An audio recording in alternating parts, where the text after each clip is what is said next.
সুপ্রিয় দর্শক, দেশ ও দেশের বাইরে থেকে আপনারা যারা আমার এই ভিডিওটি দেখছেন সকলকে আমার কৃষি বাংলা 360 চ্যানেলের পক্ষ থেকে আন্তরিক অভিনন্দন।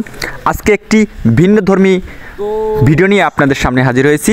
আজকের ভিডিওর বিষয়টা হচ্ছে আমাদের পাবনা জেলার আমিনপুর থানার এই যে রেল স্টেশন কাশীনাথপুরে, তার পাশেই আমার এই আসাদ ভাই সুন্দর একটা প্রজেক্ট করেছে। তার মধ্যে ক্যাপসিকাম মরিচ আছে। এই হচ্ছে আপনার ক্যাপসিকাম এই মরিচের জাত। এই চারা কোথা থেকে পাইছেন ভাই? এই চারা ভাই এগ্রোওয়ান থেকে আনছিলাম। এগ্রোওয়ান।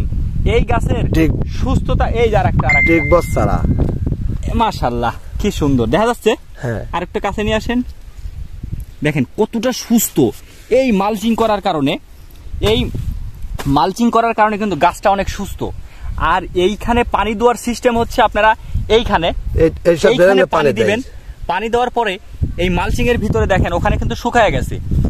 এই যে এখানকার মাটি দেখেন কতটা রস, এই দেখেন অনেক রস সমৃদ্ধ। এই পানিটা টেনে নিয়ে এই গাছটা দেখেন কত সুস্থ সজীব এবং দেখার মতো। এর ফলাফল অনেক ভালো। এই যে রোজা টার্গেট করি দেখেন প্রত্যেকটা গাছেই কত বড় বড় মরিচ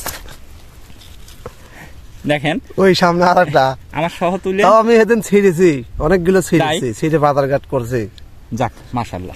এই যে প্রত্যেকটা গাছ এইসব মাল মনে করেন যে 2 একের ভিতর ছেড়বো। যাক, এটা মার্কেটে খুব চাহিদা। এগুলা কেজি কত করে ভাইজান? এটা আমি বেচতেছি 3.5 টাকা কেজি। এটা মরিচ না আর কিছু? 3.5 টাকা কেজি আমি পাইকারি দিয়ে আসি। 350 টাকা পাইকারি ভাইজান বিক্রি করে। 400 টাকা করে বিক্রি করতেছে, তাও মানে মার্কেটে চাহিদা। এই চারাগুলা কোথায় পাইছেন ভাই? চারাগুলো ভাই আমি বীজ আনছিলাম।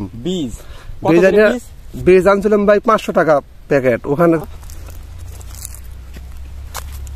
গাছ কিন্তু খুব সুস্থ আছে, ঠিক আছে, সমস্যা নাই।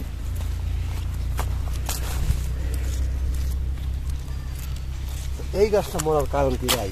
ওই গাছটার শিকড়ে দেখেন সমস্যা আছে, শিকড়ে পছন্দ লাগিয়ে আছে।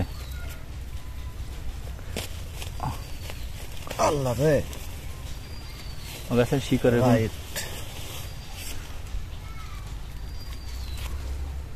ক্যাপসিকাম মরিচ গাছ।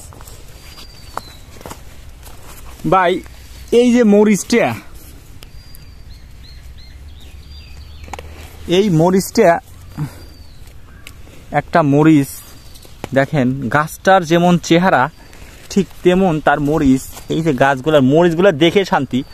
আপনারা যারা ছাদে কৃষিকাজ করতে চান তাদের এই মরিচ গাছ লাগালে পরে অন্তরে শান্তি, মনে শান্তি। দেখেন গাছের অবস্থাটা কি, মরিচ গাছের অবস্থাটা কি।